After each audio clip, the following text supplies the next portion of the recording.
Baik, terima kasih sekali lagi. Assalamualaikum warahmatullahi wabarakatuh. Selamat siang, Om Swastiastu, Waalaikumsalam. Namo Buddhaya, dan salam kebajikan. Ya, jadi senang sekali pada siang hari ini kami diberikan kesempatan untuk bisa mensosialisasikan ulang ya. Ini sosialisasi ulang ya, karena sosialisasi saya kira udah berkali-kali ya, terutama kepada bapak-bapak dan ibu-ibu Ya. semua yang di tahun 2026 nanti akan menjalani reakreditasi. Jadi kalau boleh nih Bu Diana dan Bapak Ibu sekalian, ini sebatas merimen ya, apa merecall gitu ya, merecall Iya, Dok. pemahaman Iya, banget, Dok, ya.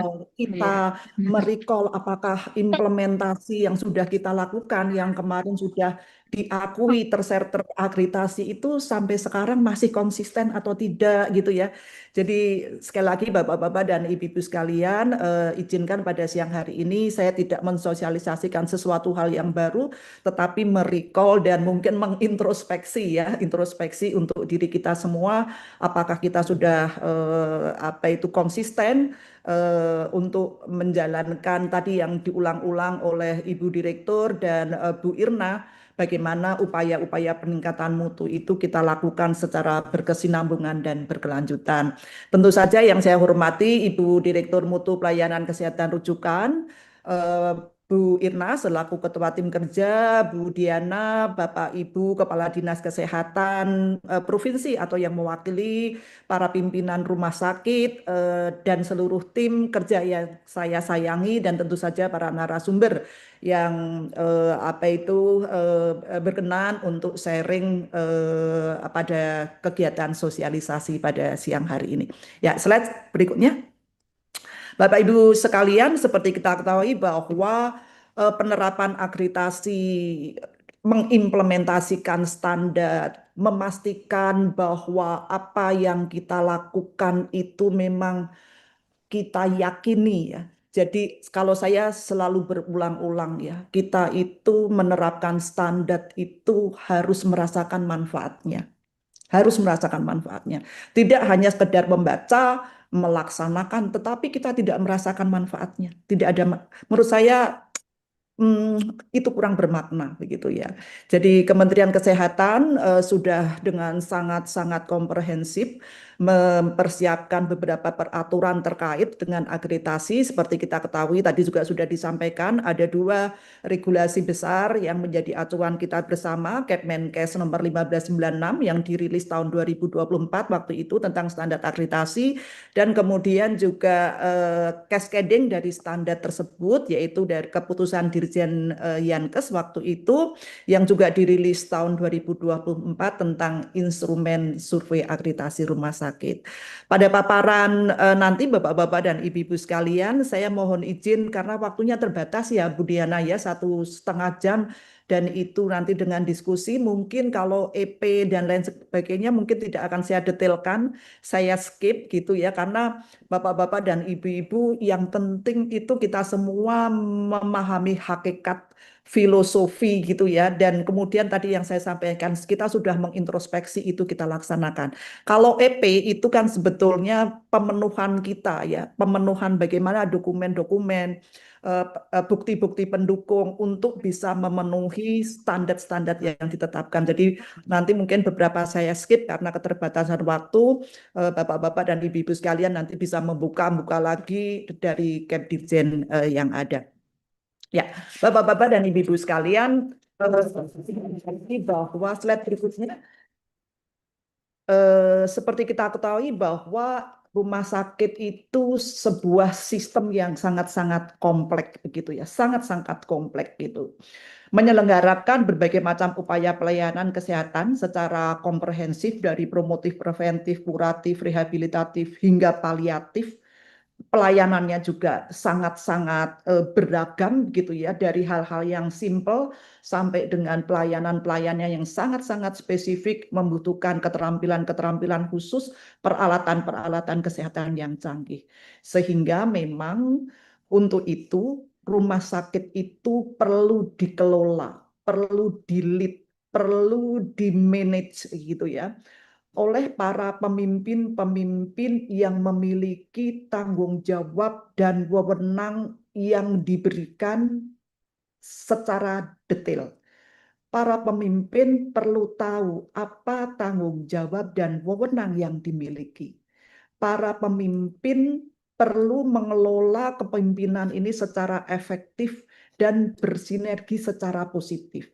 Para pemimpin ini perlu berkolaborasi untuk bersama-sama mengoperasionalkan rumah sakit. Jadi karena memang sekali lagi rumah sakit itu adalah sebuah sistem yang sangat-sangat kompleks, sehingga perlu kepemimpinan yang kolaboratif, perlu kepemimpinan yang efektif. Para pemimpin secara individu harus tahu apa tanggung jawab dan wewenangnya, dan kemudian dengan kepemimpinan-kepemimpinan tersebut bersama-sama bisa mencapai apa visi misi yang sudah ditetapkan, bagaimana mutu dan keselamatan pasien itu perlu dikelola, bagaimana kontrak-kontrak yang ada, bagaimana sumber daya yang dimiliki itu juga perlu dikelola secara efektif dan efisien. Bapak-bapak dan ibu-ibu sekalian, eh, standar TKRS ini standar TKRS ini menjadi krusial begitu ya. Karena dengan pemahaman standar TKRS ini, kalau ini dikaitkan akreditasi gitu ya, para pemimpin, para pimpinan unit, K-unit, komite, dan lain sebagainya tahu tanggung jawabnya, tahu bagaimana berkomunikasi, tahu bagaimana memahami bagaimana harus bersinergi. Rasa-rasanya 14 bab standar akreditasi, 14 standar akreditasi berikutnya itu menjadi lebih mudah.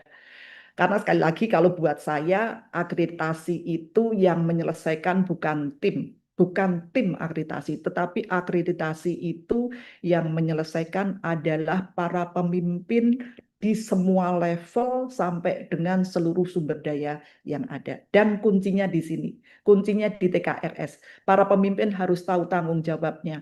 Para pemimpin harus tahu bagaimana melakukan kolaborasi secara efektif. Para pemimpin harus tahu bagaimana mengkomunikasikan berbagai macam regulasi, berbagai macam perubahan, dan lain sebagainya. Ya, jadi ini menjadi kata kunci di dalam pendahuluan tentang standar TKRS. Ya, Bapak-bapak dan Ibu-ibu sekalian, boleh slide berikutnya. Standar TKRS ini terkait dengan 12 fokus ya. Jadi ada 12 fokus di dalam bab TKRS ini. Yang pertama tentang bagaimana tugas pokok dan fungsi pemilik ataupun representasi pemilik yang kemudian kita sebut sebagai Dewan Pengawas. Ya, ada di KRS 1. Semuanya ada, ini ada 12 fokus dan ada 15 standar ya. Kemudian fokus yang kedua tentang akuntabilitas tertinggi ya, CEO, Chief Executive Officer-nya, Direktur Utama. Bagaimana sebetulnya apa tanggung jawab Direktur Utama di dalam mengoperasionalkan rumah sakit. Itu jelas tuh TKRS 2. Kalau ini dilaksanakan, tugas-tugas ini dilaksanakan, rasa-rasanya beres itu. Bagaimana rumah sakit yang cukup kompleks itu dioperasionalkan secara konsisten. Kemudian fokus yang ketiga kaitannya dengan leader ya, hospital leader. Jadi pemimpin rumah sakit, akuntabilitas pemimpin rumah sakit ini ada dua standar yang terkait yaitu TKRS 3 dan TKRS 31. TKRS 3 itu tentang penetapan visi misi, strategi, rencana kerja dan lain sebagainya, dan TKRS 31 itu tentang komunikasi efektif. Jadi komunikasi efektif apapun bentuk komunikasi yang ada, perubahan yang ada antar profesional, komunikasi dengan eksternal stakeholder dan lain sebagainya, ini menjadi tanggung jawab pimpinan rumah sakit, hospital leaders.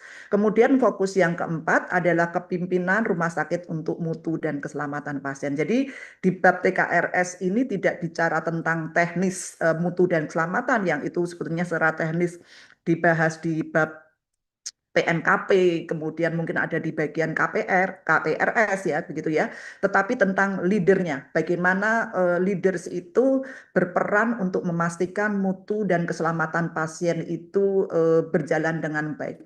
Ada dua standar yang terkait, yaitu TKRS 4 dan TKRS 5, di mana TKRS 4 itu penetapan program mutu dan keselamatan pasien ini merupakan bagian tugas dari pimpinan, dan kemudian bagaimana TKRS 5 itu penetapan berbagai macam prioritas perbaikan di tingkat rumah sakit. Jadi upaya-upaya perbaikan, permasalahan-permasalahan mutu dan keselamatan yang berdampak sistemik karena menyeluruh begitu ya, itu merupakan tanggung jawab pimpinan yang menetapkan. Di TKRS 5 nanti akan dijelaskan apa saja yang harus menjadi prioritas, bagaimana penetapan prioritas dan lain sebagainya. Jadi sekali lagi ini adalah tanggung jawab pimpinan rumah sakit. Kemudian TKRS 6 ini terkait dengan peran dari pimpinan dalam melakukan kontrak, baik itu kontrak klinis maupun kontrak non klinis. Kemudian fokus yang keenam yaitu pimpinan rumah sakit terkait keputusan mengenai sumber daya. Ya, sumber daya tidak hanya bicara tentang sumber daya manusia, tetapi juga kaitannya dengan berbagai macam investasi, investasi alat medik, sarana prasarana, dan lain sebagainya. Jadi ada dua standar yang terkait, yaitu TKRS 7 dan TKRS 71. TKRS 7 ini bagaimana pemimpin itu nanti menetapkan, mengelola, mengevaluasi terkait dengan pengadaan-pengadaan atau pembelian, dan TKRS 71 ini terkait dengan supply chain, ya, terkait dengan rantai pasokan, ya, untuk memastikan bahwa hasil-hasil atau produk-produk pengadaan kita adalah aman, tidak terkontaminasi, begitu ya, tidak palsu dan lain sebagainya. Itu adalah tugas dari pimpinan rumah sakit. Kemudian yang berikutnya, fokus berikutnya terkait dengan pengorganisasian dan akuntabilitas komite-komite, baik itu komite medik, komite keperawatan, dan komite tenaga kesehatan lain. Seperti kita ketahui, kita sudah memiliki ada di TKRS 8 ya. Kita memiliki PMK 755 2011 terkait dengan komite medik, kemudian ada PMK 49 2013 terkait dengan komite keperawatan. Kemudian untuk fokus yang berikutnya yaitu akuntabilitas kepala unit, baik itu yang unit klinis atau non klinis. Ini menjadi sangat penting karena kenapa Bapak-bapak dan Ibu-ibu sekalian, beliau-beliau inilah kepala unit ini yang ada di lapangan, yang tahu persis bagaimana permasalahan di lapangan. Beliau-beliau inilah para kepala unit ini yang juga harus bisa menerapkan, mengadop berbagai kebijakan-kebijakan yang sudah ditetapkan oleh pimpinan untuk bisa diimplementasikan di lapangan. Jadi menjadi sangat penting kepala unit ini, sehingga ada tiga standar yang terkait, yaitu TKRS 9 bahwa kepala unit ini ditetapkan oleh pimpinan, kemudian TKRS 10 itu bagaimana kemudian peran para pimpinan unit itu menerapkan program-program prioritas perbaikan yang sistemik yang tadi menjadi tanggung jawab direktur, tetapi bagaimana penerapannya nanti di lapangan.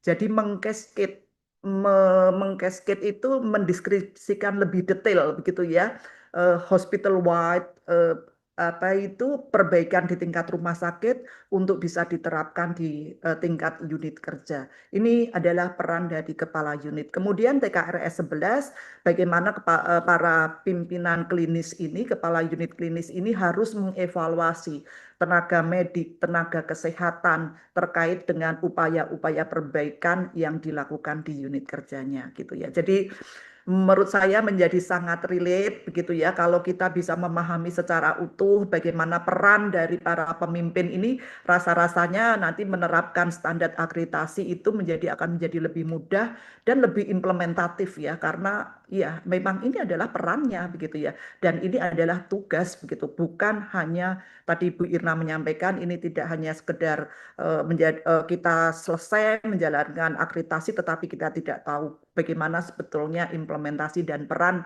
dari para pemimpin. Kemudian yang di 9 ini kaitannya dengan etika rumah sakit ya. Jadi bagaimana etika rumah sakit walaupun di dalam standar akreditasi disebutkan ada frame-nya begitu, tapi kita harus mengkorelasikan etika ini dengan kodersi ya, kode etik rumah sakit yang sudah ditetapkan oleh Persi. Kemudian yang berikutnya tentang safety culture ini ada di dalam TKRS 13, nanti juga bisa dikait kepemimpinan ya. Jadi bagaimana peran dari pemimpin untuk memastikan safety itu bisa menjadi terinternalisasi menjadi budaya. Ini dibahas di dalam TKRS 13. Kemudian tentang manajemen risiko TKRS 14, bagaimana risiko-risiko ini harus kita kelola agar tidak menimbulkan cedera, tidak kemudian menimbulkan kerugian bagi rumah sakit.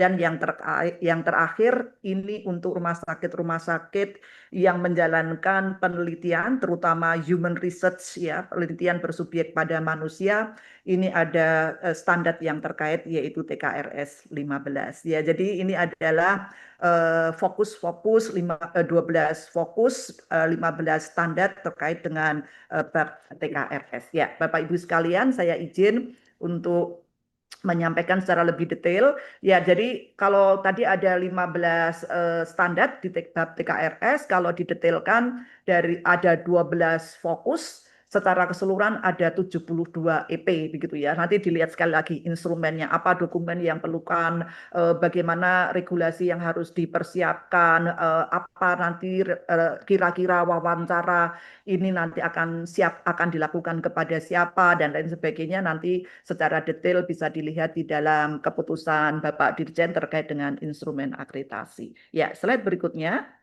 Bapak Ibu sekalian, slide berikutnya. Ya, ya, saya secara umum juga tadi karena sudah dibahas di depan terkait dengan 12 fokus dan 15 bab, ini 15 standar, ini hanya menunjukkan bagaimana sebetulnya hierarki kepemimpinan yang ada. Jadi tertinggi adalah pemilik atau representasinya gitu ya. Kalau tidak pemilik tidak merepresentasikan, berarti ada representasi pemilik atau dewan pengawas. Kemudian direktur rumah sakit, ini yang sebetulnya kita sebut sebagai CEO, direktur utama atau kepala rumah sakit. Kemudian para leaders, begitu ya, leaders, direktur medik, direktur keperawatan, direktur operasional, direktur keuangan. Kemudian para manajer-manajer, ini kita sebut sebagai hospital leaders. Dan yang kemudian kepala unit klinis ataupun unit non klinis, jadi kepala instalasi, KKSM, dan lain sebagainya, ini merupakan hierarki pemimpin yang kemudian dibahas di dalam bab TKRS ini. Ya, slide berikutnya. Bapak Ibu yang saya hormati, seluruh peserta sosialisasi. Slide berikutnya. Ya, jadi kita masuk di dalam TKRS 1 ya. Kaitannya tadi tentang pemilik, jadi representasi pemilik bahwa struktur organisasi dan wewenang pemilik dan representasi pemilik ini harus dijelaskan di dalam peraturan internal rumah sakit yang sering kita sebut hospital bylaws gitu ya, HBL, dan ini ditetapkan oleh pemilik rumah sakit. Jadi HBL, peraturan internal ini harus ditetapkan oleh pemilik. Kenapa ini perlu dilakukan? Karena memang para pemilik atau representasi pemilik ini memiliki tugas pokok dan fungsi yang khusus di dalam mengelola rumah sakit ya. Seperti di sebelah kanan ini begitu ya. Jadi apa tugas-tugasnya itu secara detail harus dijelaskan di dalam HBL. Kemudian bahwa para pemilik atau representasi pemilik ini struktur organisasinya harus terpisah dari struktur rumah sakit. para pemilik atau representasi pemilik tidak diperkenankan menjadi direktur rumah sakit. Dan tentu saja kalau pemilik menunjuk representasi pemilik, itu harus ditetapkan dalam bentuk ketetapan ya, dalam bentuk SK dan lain sebagainya. Ya, jadi kenapa itu harus diatur di dalam HBL? Karena memang ada beberapa concern yang harus diberikan highlight terkait dengan tugas dan tanggung jawab para pemilik atau representasinya. Apa tugasnya? Yaitu yang pertama adalah menentukan arah kebijakan rumah sakit. Jadi rumah sakit ke depan ini akan dibawa kemana begitu ya. Ini adalah range-nya itu seperti apa. Itu adalah para pemilik atau representasi pemilik ini ya, yang akan menentukan arah, kemudian memberikan guidance kepada para pemimpin. Kemudian juga menyetujui dan mengawasi pelaksanaan rencana strategis. Jadi apa itu Renstra seperti tadi saya sampaikan, kemudian RSB, rencana strategi bisnis dan lain sebagainya, ini adalah tugas dari para pemilik untuk menyetujui dan mengawasi. Kemudian yang ketiga adalah menilai dan menyetujui pelaksanaan rencana anggaran. Jadi kalau setiap tahun ada anggaran yang diperlukan di dalam operasionalisasi rumah sakit, ada perubahan anggaran, ada tambahan yang diperlukan, ada berbagai macam revisi misalnya kaitannya dengan RBA, ini adalah tugas dari pemilik atau representasinya. Kemudian yang berikutnya, ini sebetulnya juga sebenarnya sudah disinggung ya di dalam standar yang lalu yang 2022. Tapi tadi juga disinggung oleh Bu Irna kaitannya dengan PMKP, yaitu mengawasi pelaksanaan kendali mutu dan kendali biaya dalam penyelenggaraan pelayanan. Jadi para dewas atau pemilik ini tidak hanya bicara tentang perencanaan, tentang strategi, tetapi bagaimana tentang mutu, bagaimana komitmen rumah sakit memastikan seluruh dimensi mutu, program PMKP kaitannya kemudian juga dengan kendali biaya, efisiensi, kemudian pendapatan rumah sakit dan lain sebagainya, ini juga menjadi tugas dari Dewas untuk mengawasi pelaksanaannya. Jadi ini menjadi saya beri apa itu highlight gitu ya, karena memang Dewas tidak hanya terkait dengan Renstra, terkait dengan RBA, tetapi juga terkait dengan mutu. Kemudian juga yang berikutnya mengawasi hak dan kewajiban pasien, hak dan kewajiban rumah sakit, kemudian juga mengawasi kepatuhan penerapan etika rumah sakit yang sudah ditetapkan, memastikan juga etika profesi yang itu dikaitkan dengan masing-masing organisasi profesi ya, ID, PPNI, IB dan lain sebagainya, itu menjadi tugas dari Dewas untuk memastikan kepatuhan penerapannya. Bapak-bapak dan ibu-ibu sekalian, dan sebagai catatan, saya kira ini juga sudah dipahami oleh kita semua bahwa program PMKP, program manajemen risiko, ini perlu persetujuan, perlu dilakukan pengkajian, dan pemilik serta dewas atau representasinya perlu memberikan feedback umpan balik begitu ya. Jadi kita semua tahu di tengah kesibukan-kesibukan para dewan pengawas, kemudian kesibukan para pemilik begitu ya. Mungkin beliau perlu kita ingatkan begitu ya, melalui sekretaris nih, melalui sekretaris dewas begitu ya, melalui sekretaris dewas nih, 3 bulanan ini adalah laporan PMKP nih. Mohon untuk dikaji feedbacknya apa dengan upaya-upaya peningkatan mutu yang sudah dilakukan. Demikian juga tentang program manajemen risiko ya, karena ini menjadi sangat penting. 6 bulan sekali setelah dilaporkan, bagaimana kajiannya, apa feedback yang perlu ditindaklanjuti oleh manajemen dari laporan manajemen risiko yang sudah dilakukan gitu ya. Jadi ini menjadi tugas dari pemilik ataupun dewan pengawas sebagai representasi pemilik. Ya, slide berikutnya, Bapak Ibu yang saya hormati, slide berikutnya ini slide berikutnya bisa digeser. Ya, ini elemen penilaian. Jadi saya sekali lagi saya skip begitu ya. Slide berikutnya tentang EP. Tadi EP-nya tentang EP. Ini ada 4 EP. Sekali lagi nanti mohon bisa dibaca karena itu tadi adalah penerjemahan dari maksud dan tujuan. Slide yang berikutnya terkait dengan TKRS 2 yaitu akuntabilitas direktur rumah sakit ya. Jadi ini adalah pimpinan tertinggi baik itu direktur utama, kepala rumah sakit yang merupakan pemimpin tertinggi di rumah sakit. Dapat dibantu dengan beberapa nanti di dalam TKRS 3 ya disebutkan hospital leaders begitu ya, ada wakil direktur, kemudian pemimpin-pemimpin yang lain, para manajer dan lain sebagainya.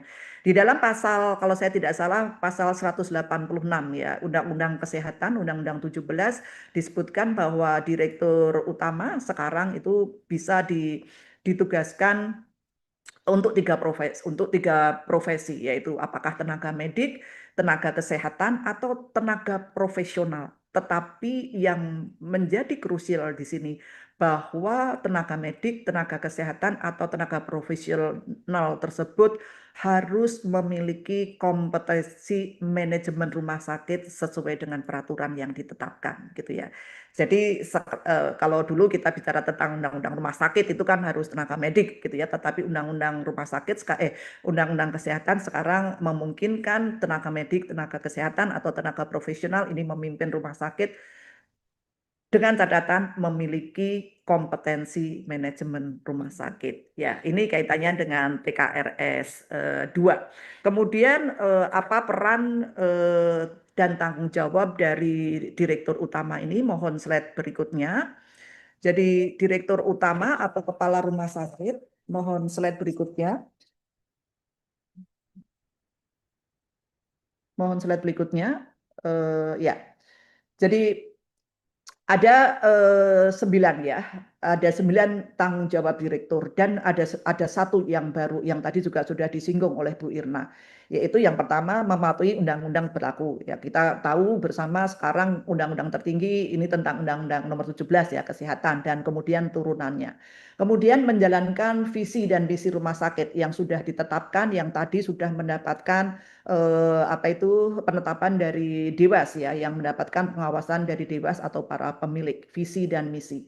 Kemudian yang ketiga, ini sesuatu yang baru, menetapkan kebijakan rumah sakit terkait pengendalian anti korupsi, kebijakan fraud di rumah sakit. Jadi kita Bapak-bapak dan Ibu-ibu sekalian, kita saat ini sebetulnya memiliki PMK 16 2019 ya kalau saya tidak salah ya.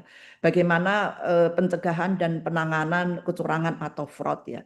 Ini bisa dijadikan referensi, bisa dijadikan konsideran bagi rumah sakit untuk menerapkan kebijakan para pimpinan ya direktur ini untuk menetapkan kebijakan kaitannya dengan fraud ini karena menjadi isu yang sangat-sangat penting saat ini bagaimana kita semua bisa mencegah kecurangan-kecurangan begitu ya yang menguntungkan yang dilakukan mungkin menguntungkan secara finansial kecurangan tersebut baik itu untuk kepentingan rumah sakit, untuk kepentingan pribadi atau malah kemudian juga untuk kepentingan-kepentingan yang lain. Jadi ini sekali lagi menjadi sangat penting dan ternyata kita sudah memiliki PMK 16 2019 yang bisa kita jadikan konsideran.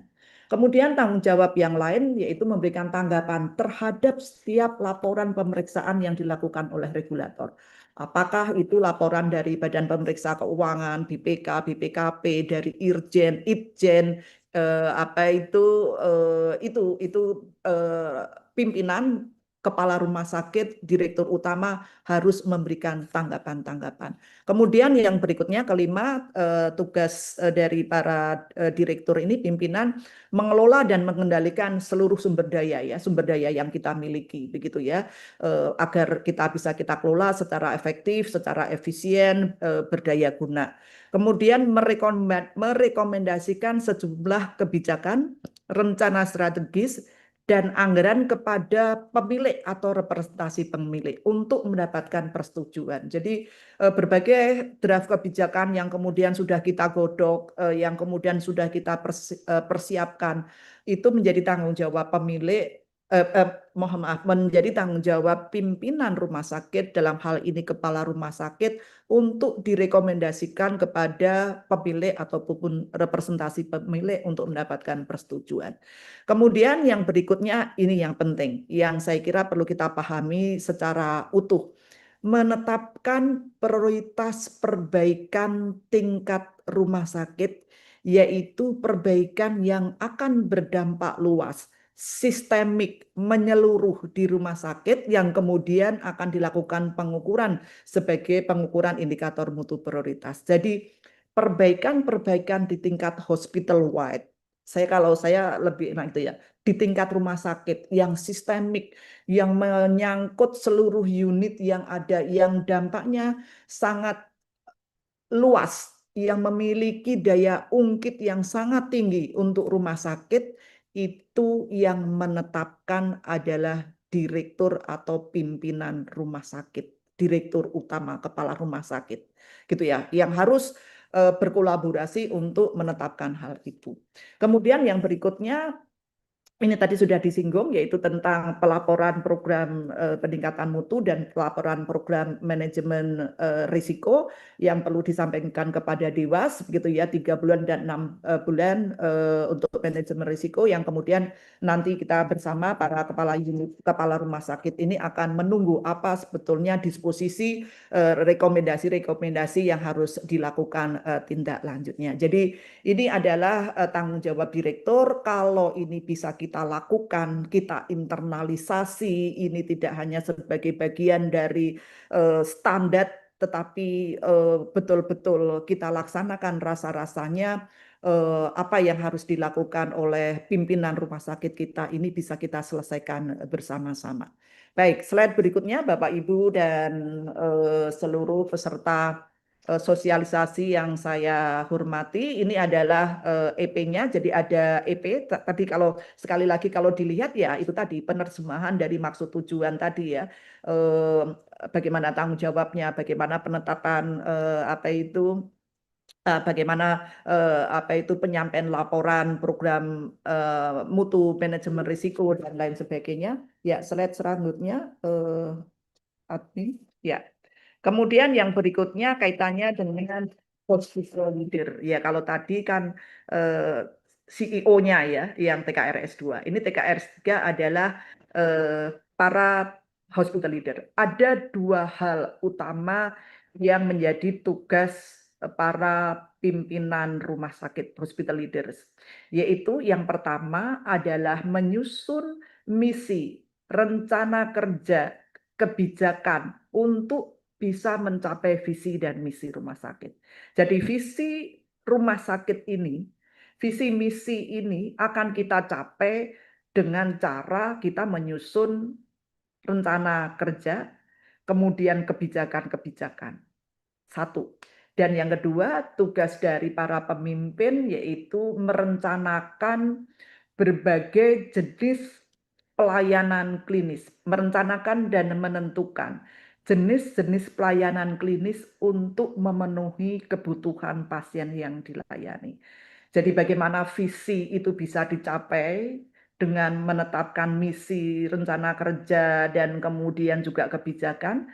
Dan yang kedua, tugas dari pimpinan hospital leaders ini juga untuk memastikan kebutuhan pasien yang akan kita layani itu bisa kita penuhi, karena kemudian jenis-jenis pelayanan klinis itu ditetapkan oleh para pemimpin. Jadi ada dua ya, terkait dengan TKRS 3 ini.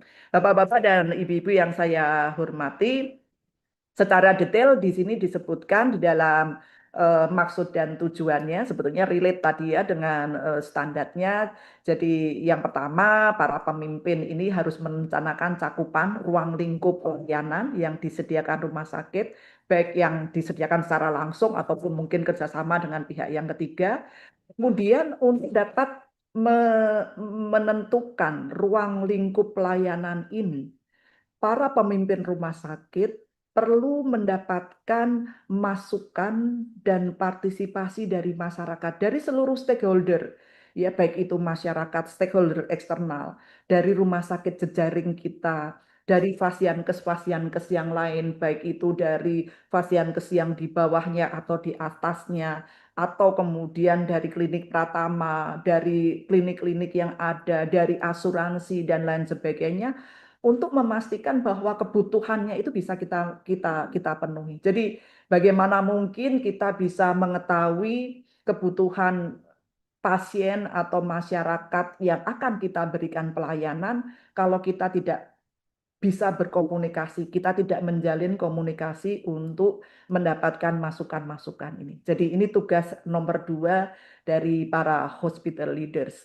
Kemudian yang ketiga, yaitu menentukan komunitas dan populasi serta mengidentifikasi pelayanan yang dibutuhkan serta merencanakan komunikasi-komunikasi apa yang diperlukan gitu ya. Jadi sekali lagi kalau kok kita sudah menjalin komunikasi, kita sudah menentukan ruang lingkup pelayanan, kita sudah mendapatkan gambaran secara utuh apa sih sebetulnya maunya masyarakat. Setelah itu kita perlu nih menjalin komunikasi yang baik dengan para stakeholder ini untuk memastikan bahwa pelayanan-pelayanan yang kita lakukan, pelayanan-pelayanan yang kita persiapkan dapat terdeliver secara baik kepada para stakeholder.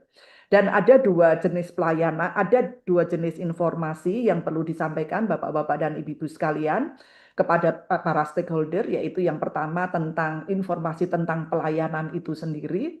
Ini perlu ya, jadi dari web kita dengan media sosial yang dikembangkan begitu ya. Jadi informasi-informasi pelayanan itu bagaimana untuk mendapatkan akses pelayanan, bagaimana waktu pelayanan itu diberikan, bagaimana proses untuk mendapatkan pelayanan itu jenis informasi, salah satu jenis informasi yang perlu disampaikan kepada para stakeholder.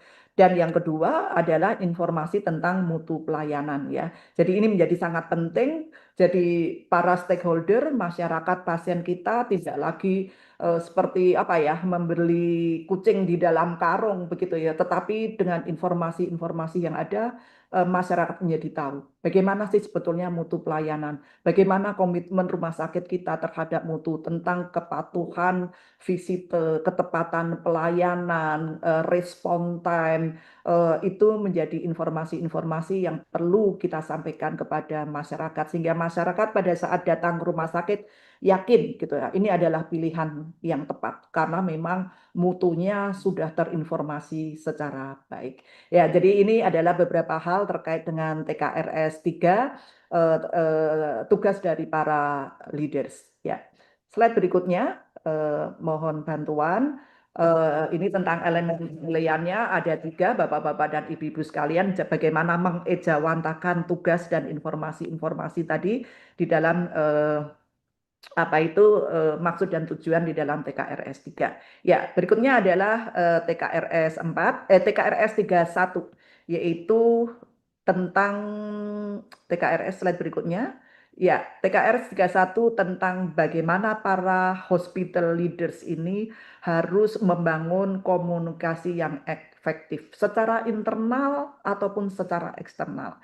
Ya, jadi secara internal dengan seluruh PPA, dengan seluruh profesional pemberi asuhan, dengan seluruh unit-unit pelayanan yang ada, dengan seluruh kelompok non profesional, dengan manajemen gitu ya. Jadi bagaimana komunikasi yang efektif ini bisa dibangun? Bagaimana regulasi-regulasi yang baru, kebijakan-kebijakan, feedback, masukan dari lapangan itu harus bisa dibangun oleh para hospital leaders begitu ya. Demikian juga selain secara internal juga dengan eksternal, dengan pasien, keluarga, dengan organisasi di luar rumah sakit. Sekali lagi ini adalah highlight dari TKRS 31. Dan di dalam TKRS 31 memang disebutkan bahwa sebaiknya pimpinan rumah sakit menetapkan unit atau tim yang bisa menjalin komunikasi yang efektif ini, yang mengelola ini, yaitu kita sebut tim atau unit PKRS kalau dimungkinkan ya. Ini tergantung nanti bagaimana magnitude, bagaimana kebutuhan dari rumah sakit terkait dengan hal ini ya.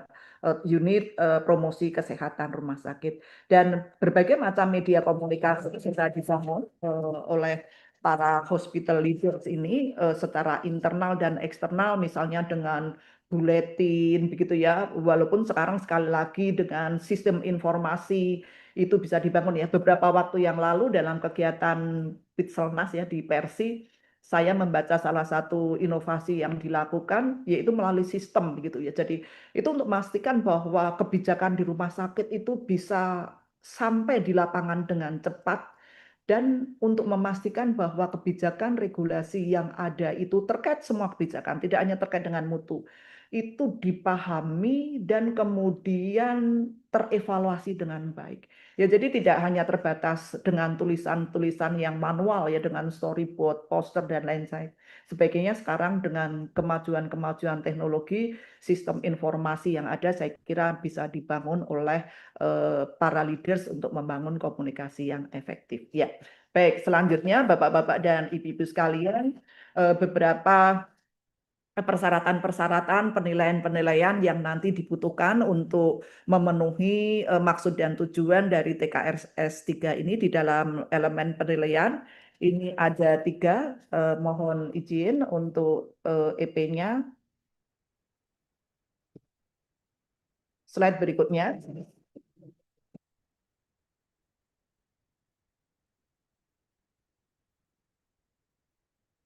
Slide berikutnya, Pak bisa di share. Ya, ya, ini ada 3 EP, Bapak-bapak dan Ibu-ibu sekalian. Ya, untuk berikutnya, slide berikutnya, karena waktunya terbatas ya. Nah, ini TKRS 4, Kepimpinan Rumah Sakit untuk Mutu dan Keselamatan Pasien. Jadi ini kaitannya dengan leadership ya. Untuk teknisnya sekali lagi ada di standar PMKP, begitu ya, standar PMKP mungkin dengan standar-standar yang lain. Jadi di dalam TKRS 4 ini untuk memastikan bahwa pimpinan rumah sakit merencanakan, mengembangkan dan menerapkan program peningkatan mutu dan keselamatan pasien. Tadi di awal saya sampaikan bahwa terkait sebenarnya ada TKRS 4 dan TKRS 5 yang nanti dikaitkan dengan fokus kepimpinan rumah sakit untuk mutu dan keselamatan ini. Untuk TKRS 4 ini, Bapak-bapak dan Ibu-ibu sekalian, untuk memastikan bahwa program mutu dan keselamatan pasien itu terinternalisasi dengan baik, tidak hanya sebatas kertas yang kemudian disiapkan oleh pimpinan. Ini menjadi peran penting dari pimpinan-pimpinan kita agar terinternalisasi menjadi culture begitu ya. Ya, jadi ini peran penting dari pimpinan, tanggung jawab dari pimpinan gitu. Dan kemudian juga para pimpinan ini bertugas untuk memilih bagaimana sih mekanisme pengukuran data yang harus dilakukan. Kita tahu bahwa ada cara untuk menetapkan prioritas pengukuran, begitu ya. Ada beberapa metode yang dilakukan untuk menentukan pengukuran ini. Karena bagaimana mungkin Bapak-bapak dan Ibu-ibu sekalian yang selalu selalu kita gaung-gaungkan gitu ya, kita itu harus melakukan continuous quality improvement, harus berkelanjutan, harus berkesinambungan. Tetapi apa tolok ukurnya gitu ya? Kalau kemudian kita tidak memiliki data dengan baik, kita tidak memiliki tolok ukur apa yang akan kita lakukan perbaikan gitu. Kita tidak bisa mengidentifikasi sebetulnya apa permasalahan yang sekarang kita hadapi. Jadi ini sekali lagi menjadi peran dari pimpinan untuk menentukan apa sebetulnya masalahnya, bagaimana memilih prioritas dan lain sebagainya. Walaupun secara teknis nanti perlu dikolaborasikan dengan seluruh stakeholder internal yang ada. Kemudian yang berikutnya tugas dari pimpinan kaitannya dengan mutu dan keselamatan ini untuk memastikan bahwa program-program peningkatan mutu dan keselamatan ini mendapatkan dukungan support yang konsisten. Bagaimana sumber daya manusianya, orangnya. Kalau orangnya saja nggak dipenuhi begitu ya, bagaimana kemudian misalnya komite mutu ini akan melit ya program-program perubahan yang ada di rumah sakit, sarana yang diperlukan, sistem informasi, dan lain sebagainya. Ini adalah tugas dari pimpinan. Kemudian juga menetapkan program komunikasi, selain itu juga bagaimana komunikasi dan informasi dari program PMKP ini bisa terdiseminasi secara baik, secara ini tadi juga terkait dengan TKRS 31 begitu ya, bagaimana komunikasi efektif ini bisa dibangun di internal rumah sakit. Ya, Bapak-bapak dan Ibu-ibu sekalian, secara EP saya izin untuk standar berikutnya, untuk slide berikutnya. Ada di sini ada 4 ya, ada 4 EP, 4 ya, 4 EP yang diperlukan untuk memastikan program mutu dan kesehatan pasien ini direncanakan dan dikembangkan serta diterapkan oleh para pemimpin rumah sakit. Ya, slide berikutnya. Ya, slide berikutnya ini bisa kita ada 4 ya, ada 4 kan, ada 4 EP, Bapak-bapak dan Ibu-ibu sekalian. Mudah-mudahan penerjemahan ini menjadi mudah kalau kita sudah paham esensi dari standar yang sudah ditetapkan. TKRS berikutnya TKRS 5. TKRS 5, slide berikutnya. TKRS 5, ya. Jadi kalau tadi bagaimana peran pimpinan dalam menetapkan merencanakan dan menetapkan program peningkatan mutu. TKRS 5 mengamanatkan pimpinan rumah sakit untuk menetapkan prioritas perbaikan. Tadi di awal sudah saya sampaikan. Jadi perbaikan-perbaikan di tingkat rumah sakit yang berdampak luas, sistemik, menyeluruh. Ini merupakan tugas dari pimpinan rumah sakit untuk menetapkan dan berpartisipasi di tingkat rumah sakit tersebut. Termasuk di dalamnya bahwa analisa terhadap dampak-dampak perbaikan yang telah dilakukan begitu ya. Jadi setelah ditetapkan, oh ya ternyata misalnya saja ini masalah retur obat ini menjadi problem ya. Dirawat jalan apa itu misalnya Merpati, dirawat jalan Kaswari, dirawat jalan dirawat inap demikian juga, dan ternyata ini dari hasil analisa berdampak terhadap anggaran misalnya seperti itu, atau ada komplain kok dari mana-mana, pasien rawat inap, pasien rawat jalan, pasien penunjang komplain. Ini kemudian pimpinan rumah sakit yang akan menetapkan yang berdampak luas sistemik di tingkat rumah sakit ini harus kita lakukan perbaikan gitu ya. Dan kemudian analisa nih tidak hanya ditetapkan, kemudian dilakukan analisa dampak dari perbaikan yang sudah dilakukan ini seperti apa gitu ya. Dan Bapak-bapak dan Ibu-ibu sekalian, seperti diketahui ada 9 kriteria pemilihan prioritas. Saya kira memang mungkin tidak perlu 9-9-nya ya. Jadi kalau pimpinan rumah sakit menetapkan beberapa di antara dari 9 ini saya kira juga sudah cukup gitu ya. Yang pertama tentang masalahnya ini paling banyak ya, problem prone, high volume, high cost, high process. Wah, kalau volumenya di mana-mana ini ada dan ini ternyata apa itu juga menggerus anggaran dari rumah sakit gitu ya.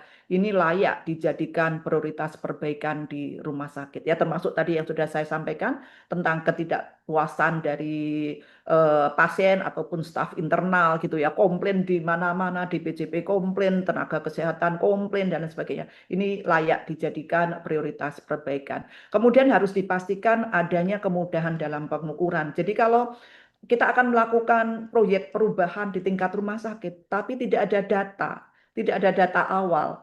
Bagaimana mungkin kita akan melakukan perbaikan? Jadi harus dipastikan pada saat kita akan melakukan perbaikan di tingkat rumah sakit harus ada akses terhadap pengukuran-pengukuran yang ada.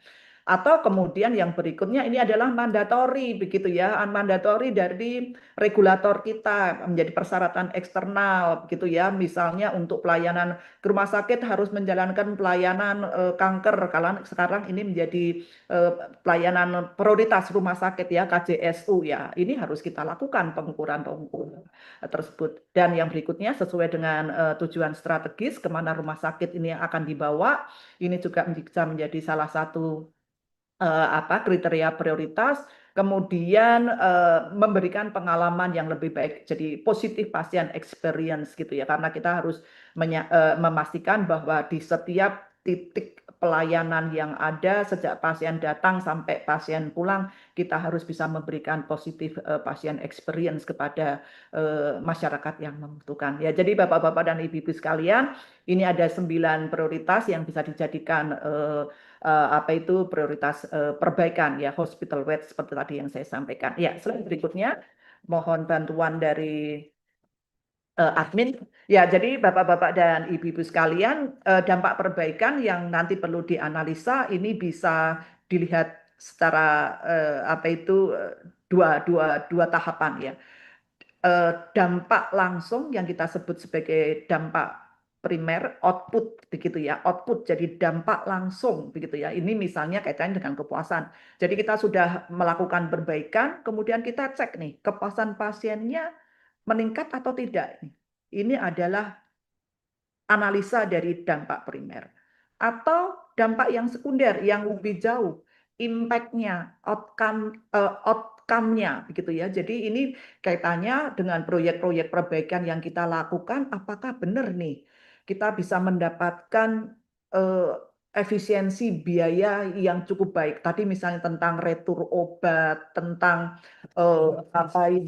pemakaian bahan medik habis pakai yang kemudian dilakukan efisiensi dan lain sebagainya, tentang flow pasien begitu ya. Ini kemudian dampaknya seperti apa? Ini merupakan dampak sekunder dari analisa-analisa yang perlu dilakukan oleh pimpinan terhadap proyek-proyek perbaikan yang dilakukan. Ya, Bapak-bapak dan Ibu-ibu sekalian, jadi ini sekali lagi terkait dengan mutu dan keselamatan, peran dari pimpinan ada dua, tadi menetapkan program mutu dan keselamatan, dan kemudian berikutnya adalah menetapkan hospital wide improvement ya, perbaikan rumah sakit di tingkat rumah sakit yang berdampak sistemik. Ya, selanjutnya untuk EP-nya sendiri, Bapak-bapak dan Ibu-ibu sekalian, ini ada 3. Sekali lagi saya tidak menjelaskan karena keterbatasan waktu. Mudah-mudahan dengan pemahaman maksud dan tujuan tadi kita bisa memahami secara baik. Ya, TKRS 6 berikutnya kaitannya dengan kontrak. Ya, jadi kontrak. Bapak-bapak dan Ibu sekalian, seperti kita ketahui bahwa kita rumah sakit ini melakukan kontrak biasanya terkait dengan dua nih, kontrak klinis dan kontrak non klinis ya, kontrak manajerial gitu ya. Dan siapa yang bertanggung jawab? Yang bertanggung jawab adalah pimpinan. Jadi pimpinan bertanggung jawab untuk mengkaji, untuk memilih, untuk memonitor gitu ya, memilih, memantau, walaupun tentu saja ada unit pengadaan yang ada ya, ada ketentuan proses pengadaan. Tetapi yang bertanggung jawab mengkaji, memilih dan memantau kontrak ini adalah pimpinan, serta melakukan evaluasi dan melakukan inspeksi kepatuhan layanan sesuai kontrak yang disepakati. Jadi Bapak-bapak dan Ibu-ibu sekalian, esensi dari TKRS 6 ini adalah bahwa pimpinan ini adalah yang bertanggung jawab memilih, mengkaji dan memantau. Tetapi apakah kontrak yang sudah dipilih, kemudian sudah ditetapkan oleh pimpinan, ini comply atau tidak? Isi kontraknya itu comply atau tidak? Ini juga menjadi tanggung jawab dari rumah sakit. Jadi kita perlu mengevaluasi kontraknya ini benar nggak kita laksanakan. Jadi di dalam standar ini, Bapak-bapak dan Ibu-ibu sekalian, dalam maksud dan tujuan, salah satu inspeksi terhadap kepatuhan yaitu bagaimana ada kesepakatan dengan kontraktor, dengan penyelenggara kontrak ya, dengan pihak ketiga tersebut untuk memastikan apa parameter-parameter mutu yang perlu dipantau, perlu diprovide kepada kita, kepada rumah sakit untuk memastikan bahwa kontrak ini berjalan sesuai dengan yang disepakati, begitu ya. Jadi ini menjadi sangat-sangat penting gitu ya. Jadi ini biasanya kalau di rumah sakit, contohnya waktu di karya saya waktu ini juga saya setiap 3 bulan saya juga minta nih laporan terhadap kontrak-kontrak ini. Bagaimana nih pengukuran-pengukuran mutu terkait dengan kontrak, compliance-nya seperti apa para pihak ketiga ini. Dan Bapak-bapak dan Ibu-ibu sekalian, seperti kita ketahui kalau kontrak tadi ada kontrak klinis dan kontrak non klinis. Kontrak klinis ini ya kaitannya dengan pelayanan begitu ya, baik itu pelayanan penunjang, kemudian kontrak juga dengan para tenaga kesehatan, tenaga medik, dengan kontrak manajemen. Saya kira ini juga banyak yang sudah melakukan karena keterbatasan sumber daya. Ada beberapa pelayanan non penunjang yang tidak mungkin kita laksanakan sendiri ya, sehingga kita memerlukan pihak ketiga. Laundry, keamanan gitu ya, mungkin juga kaitannya dengan kebersihan, housekeeping dan lain sebagainya. Ini merupakan bagian dari kontrak manajemen. Jadi sekali lagi, ini adalah tugas dari para pemimpin untuk menetapkan, mengevaluasi dan memonitor bagaimana parameter-parameter mutu terkait dengan komplain terhadap kontrak yang sudah ditetapkan dan sudah disepakati. Ya, baik, Bapak-bapak dan Ibu-ibu sekalian, untuk berikutnya kaitannya dengan elemen penilaiannya, ada berapa nih? Ada 6 ya. Ada 6 EP yang dipersyaratkan, mudah-mudahan juga tidak menjadi kendala, asal sekali lagi kita sudah paham esensi dari maksud ditetapkannya standar TKRS tentang kontrak ini. Ya, slide berikutnya kaitannya dengan TKRS 7, rumah sakit terkait dengan sumber daya. Jadi ini kaitannya dengan pengadaan dan pembelian. Kalau tadi kan sudah kontrak gitu ya. Ini dengan pengadaan pembelian purchasing gitu ya. Jadi ini di TKRS di fokus yang ke 5 ya, 6. TKRS 6 ini kalau tidak salah ada ada 2 ya, ada 2 standar nanti yang terkait TKR 71 tentang supply chain gitu ya. Jadi ini pimpinan rumah sakit yang harus membuat keputusan tentang pengadaan dan pembelian dan ini harus berdasarkan mutu. Jadi kita pada saat memutuskan untuk melakukan pengadaan, pembelian, salah satu yang harus menjadi konsideran yaitu tentang mutu dan keselamatan. Kita tidak hanya, mohon maaf, tidak hanya orientasinya mendapatkan yang termurah begitu ya. Tetapi bagaimana mutu dan keselamatan ini menjadi konsideran pada saat kita melakukan pengadaan dan pembelian begitu ya. Jadi seperti kita kita ketahui bersama, ini sekarang juga sebetulnya menjadi isu di seluruh rumah sakit ya, kaitannya dengan uh, uh, pendapatan rumah sakit dengan proses-proses verifikasi pasien JKN dan lain sebagainya.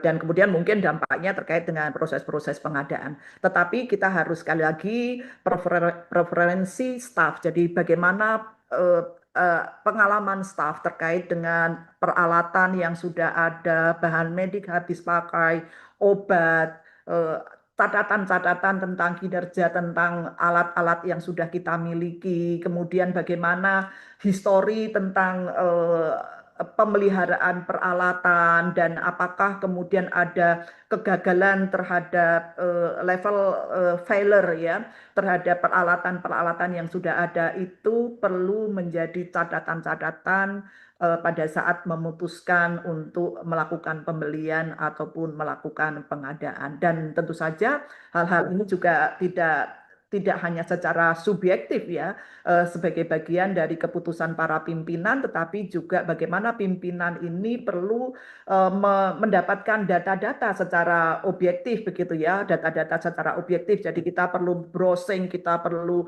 buka web begitu ya, kita perlu berkomunikasi dengan organisasi profesi, kita perlu berkomunikasi dengan vendor untuk bisa mendapatkan data-data yang valid dan reliable kaitannya dengan isu-isu mutu dan keselamatan. Termasuk bagaimana sebetulnya rekomendasi yang kita dapatkan misalnya dari pemerintah begitu ya, dari organisasi profesi nasional maupun internasional. Jadi kalau kita bisa mendapatkan rekomendasi secara legal gitu ya, secara formal itu menjadi acuan yang sangat baik dan saya kira menjadi legitimasi yang cukup positif pada saat kita mengambil keputusan kaitannya dengan pengadaan dan pembelian. Jadi sekali lagi isunya tidak hanya terkait dengan harga, tetapi juga kaitannya dengan hal yang sangat penting terkait dengan mutu dan keselamatan gitu ya. Kemudian TKRS 71 Bapak-bapak dan Ibu-ibu sekalian, slide berikutnya EP-nya saya lewati saja. TKRS 71 7.1. Slide berikutnya tentang rantai pasokan ya, tentang rantai pasokan atau rantai perbekalan yang sering disebut sebagai supply chain. Jadi bagaimana proses-proses pengadaan dan pembelian yang sudah ditetapkan kita bisa secara proaktif ataupun secara proaktif ya, secara proaktif bisa mentrace untuk memastikan bahwa apa yang kita beli. Ini tidak hanya terkait dengan alat medik ya saya kira ya, tapi kaitannya dengan obat, kaitannya dengan apa reagensia, bahan medik habis pakai dan lain sebagainya. Kita bisa memastikan bahwa yang kita beli, yang kita lakukan pengadaan itu adalah produk-produk yang stabil, tidak terkontaminasi, asli dan tidak rusak gitu ya. Jadi kita perlu ini membuat simulasi-simulasi, kita perlu membuat flowchart, membuat alur untuk memastikan kalau diperlukan kita melakukan trace back ini. Kita secara proaktif melakukan trace back. Kalau terjadi sesuatu, kita bisa tahu yang ternyata yang membuat tidak aman itu di titik mana dari proses pengadaan sampai kemudian terdeliver di rumah sakit sampai di tingkat unit gitu.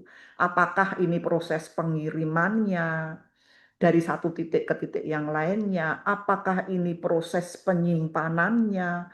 Atau kalau diperlukan kita bisa tuh datangi tuh pabriknya gitu ya. Kita lihat prosesnya gitu ya. Apakah CPOB-nya sudah CPOB-nya sertifikasinya itu sudah benar-benar terlaksana atau tidak gitu ya. Jadi kita harus yakin tadi sekali lagi bahwa produk-produk yang akan kita gunakan dengan proses pengadaan yang benar dan kemudian kita juga yakin bahwa supply chain-nya, rantai perbekalannya ini juga aman begitu ya. Setiap titik itu menghasilkan produk yang stabil, tidak terkontaminasi, tidak rusak dan kemudian tidak palsu ya. Jadi itu Bapak-bapak dan Ibu-ibu sekalian, jadi di sini di dalam maksud dan tujuan juga sudah dijelaskan bahwa ini tidak hanya terkait dengan sekali lagi dengan alat medik, tetapi juga dengan obat-obatan, apa itu perbekalan farmasi, reagen dan lain sebagainya. Dan sekali lagi tadi sudah saya sampaikan,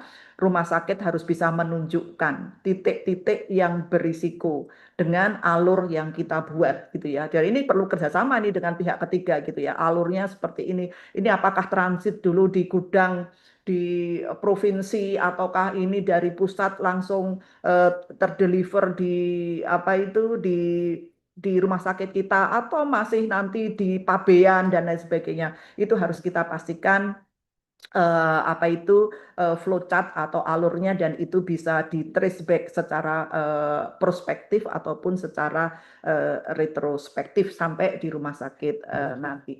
Ya, terkait dengan TKRS 71 ini Bapak-bapak dan Ibu-ibu sekalian ada 4 EP yang dipersyaratkan mudah-mudahan dengan nanti biasanya di sini juga nanti akan ada wawancara ya, wawancara dengan tidak hanya unit pengadaan dengan farmasi, tetapi dengan unit pengadaan untuk memastikan bagaimana sebetulnya rantau pasokan ini sudah kita persiapkan dengan baik sehingga kita bisa mengidentifikasi risiko-risiko dari proses pengadaan yang mengakibatkan produk kita tidak stabil, terkontaminasi, rusak maupun palsu.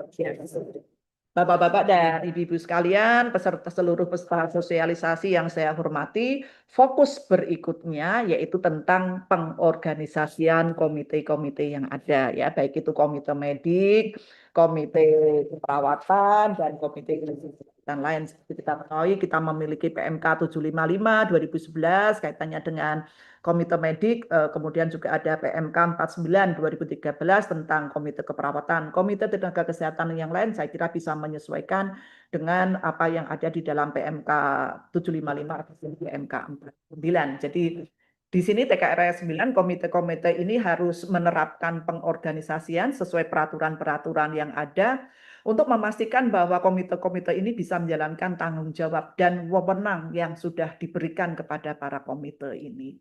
Karena memang di dalam standar ini ada tanggung jawab yang cukup besar yang diberikan kepada para komite-komite ini, bagaimana komite ini bisa mendukung komunikasi yang efektif antar tenaga profesional ya tadi terkait juga dengan TKRS 3.1 gitu ya, dan kemudian bagaimana komite-komite ini juga perlu menyusun kebijakan, prosedur, protokol gitu ya, PPK, mungkin menggait bagaimana clinical pathway, tata hubungan kerja, dan lain sebagainya, ini perlu dijalin oleh penugasan yang baik antara komite medik, komite keperawatan, dan komite tenaga kesehatan yang lain. Demikian juga komite-komite ini dengan menerapkan kode etik profesi, para organisasi profesi juga mengcascading kode etik yang perlu dilakukan di internal rumah sakit serta memantau mutu pelayanan pasien yang ada.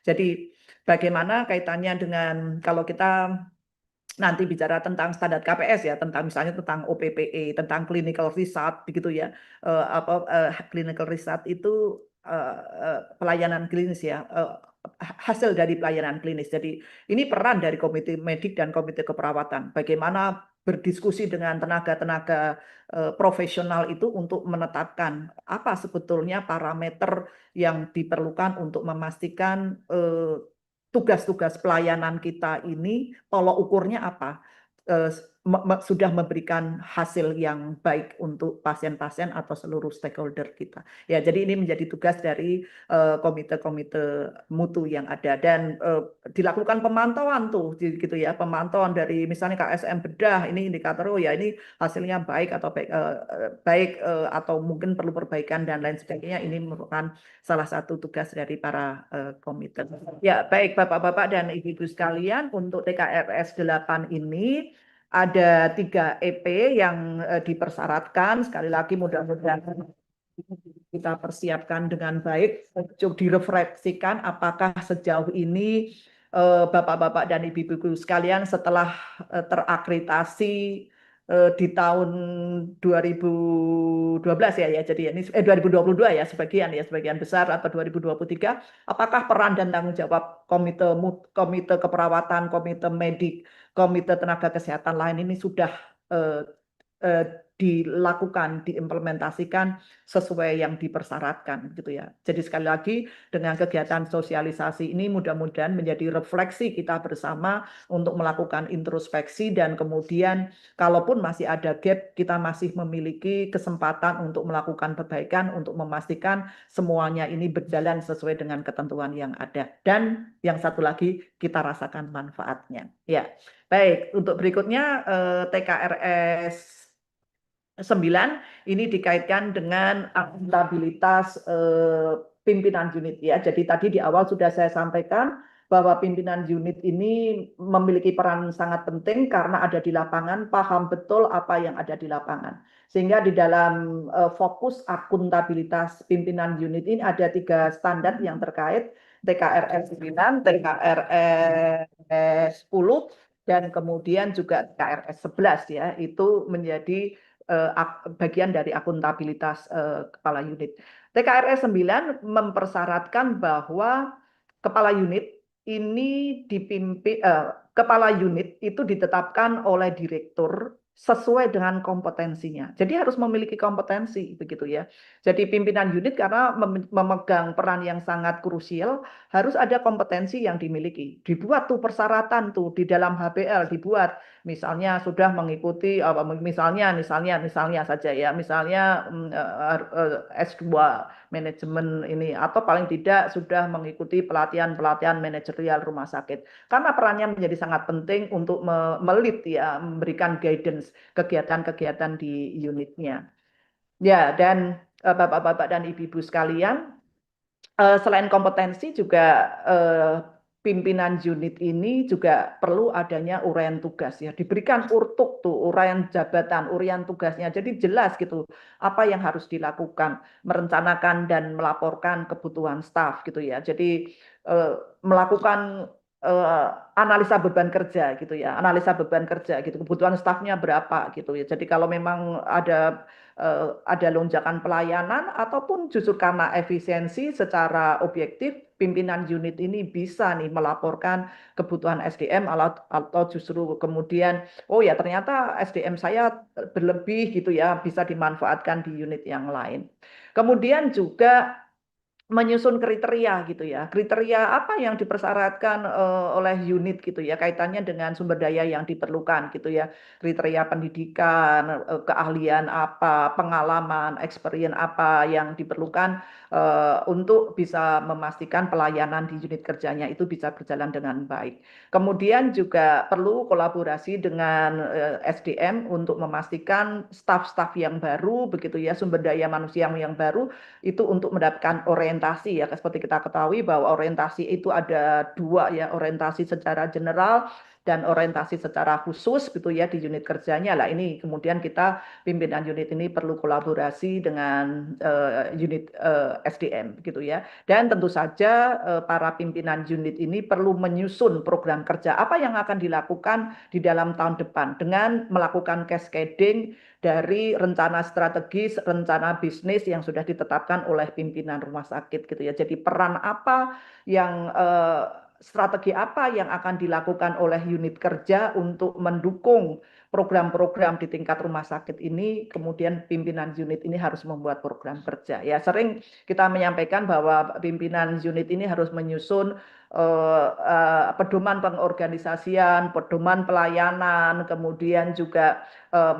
menyusun program kerja untuk memastikan arahan-arahan yang dilakukan oleh pimpinan unit itu akan berjalan dengan baik. Ya, Bapak-bapak dan Ibu sekalian, seluruh peserta resosialisasi standar akreditasi ini cukup banyak ya EP yang dipersyaratkan pimpinan unit ini ya ada 5. Jadi kalau ini tadi saya sampaikan ya ada hal-hal teknis kaitannya dengan SPO dan lain sebagainya, itu pimpinan unit yang harus menentukan gitu. Karena pimpinan unit itu yang tahu kondisi lapangan begitu ya. Walaupun harus relate ya dengan berbagai macam program kerja di tingkat rumah sakit gitu ya. Ya, baik. Kemudian untuk berikutnya terkait dengan pengorganisasian unit, slide berikutnya TKRS 10 begitu ya. Nah, ini ada 2 Bapak-bapak dan Ibu-ibu sekalian. Tadi hospital wide perbaikan itu yang menetapkan adalah direktur utama, pimpinan rumah sakit. Tetapi apa kontribusi unit kerja untuk mendukung hospital wide itu harus di cascading di tingkat unit kerja. Misalnya saja. Jadi ini tur obat menjadi isu di tingkat rumah sakit. Sekarang Bapak Ibu sebagai pimpinan rawat misalnya kepala instalasi rawat inap A, IRNA, rawat inap. Ini apa ya yang harus dilakukan agar isu di tingkat rumah sakit tadi bisa terilis, terdikris dengan peran unit kerja gitu. Oh ya, ini retur obat. Jadi pastikan bahwa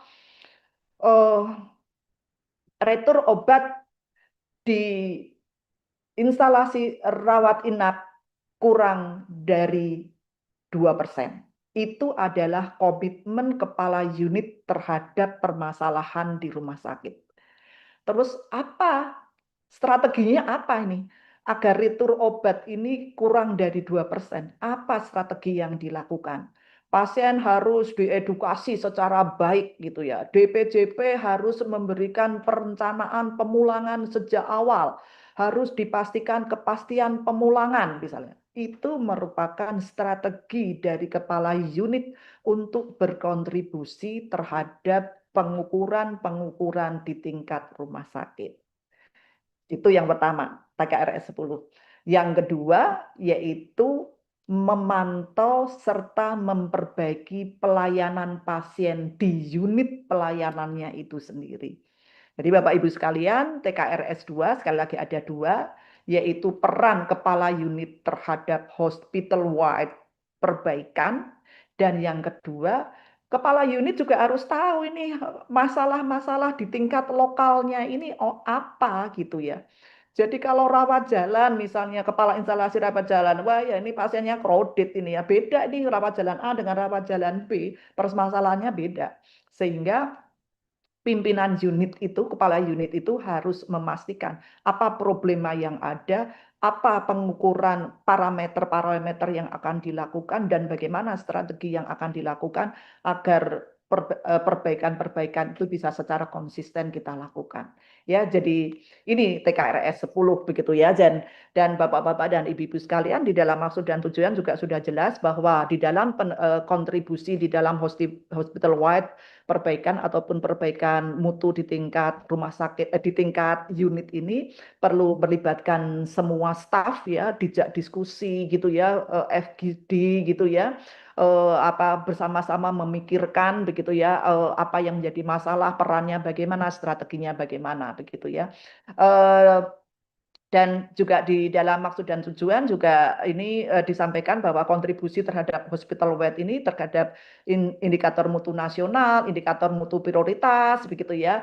Kemudian tadi yang sangat-sangat spesifik dikaitkan dengan indikator mutu unit, begitu ya. Permasalahan-permasalahan apa yang akan diuraikan dengan pengukuran-pengukuran indikator mutu, begitu ya. Dan satu hal lagi, Bapak-bapak dan Ibu-ibu sekalian, eh, pengukuran-pengukuran ini kalau buat saya mungkin juga bapak-bapak ibu-ibu sekalian. Jadi kita jangan hanya terpancang pokoknya yang penting yang bagus adalah pencapaian adalah 100% gitu ya.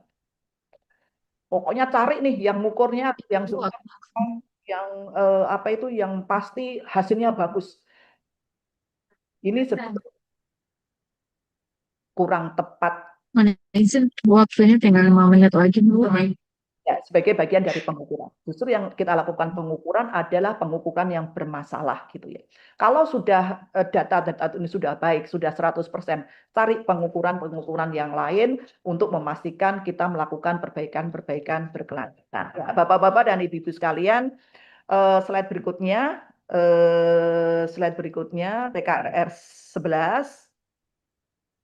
Ya, ini salah satu tugas tadi karena ada TKRS 9, 10, 11 bahwa terkait dengan pengukuran-pengukuran indikator di unitnya, para pimpinan unit harus mengevaluasi kinerja. Jadi kalau unit para dokter tenaga kesehatan, unit memastikan bahwa visitor dokter sekarang masih bermasalah nih di rawat jalan.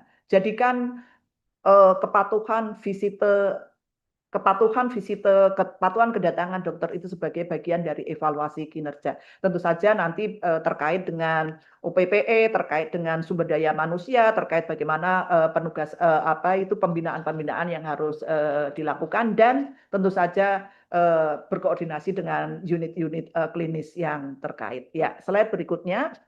TKRS saya masih punya Di sini, Bu, waktunya tinggal 5 menit lagi, Bu. Ya, lanjut yuk ini. Makanya ini slide berikutnya TKRS 12 kaitannya dengan etika.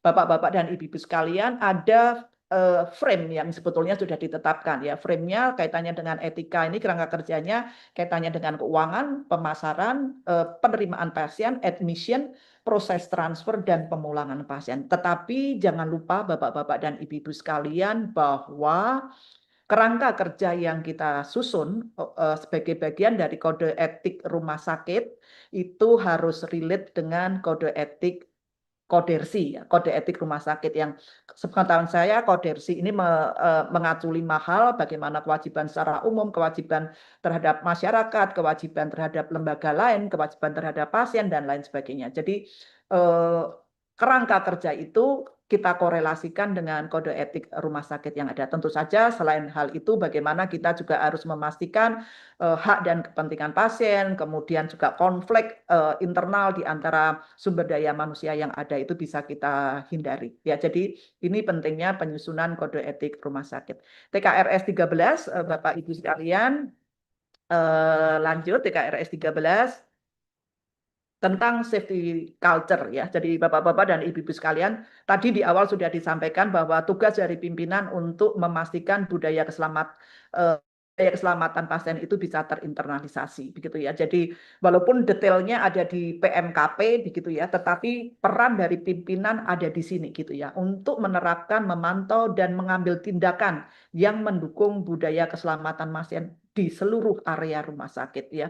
Kita harus memastikan bahwa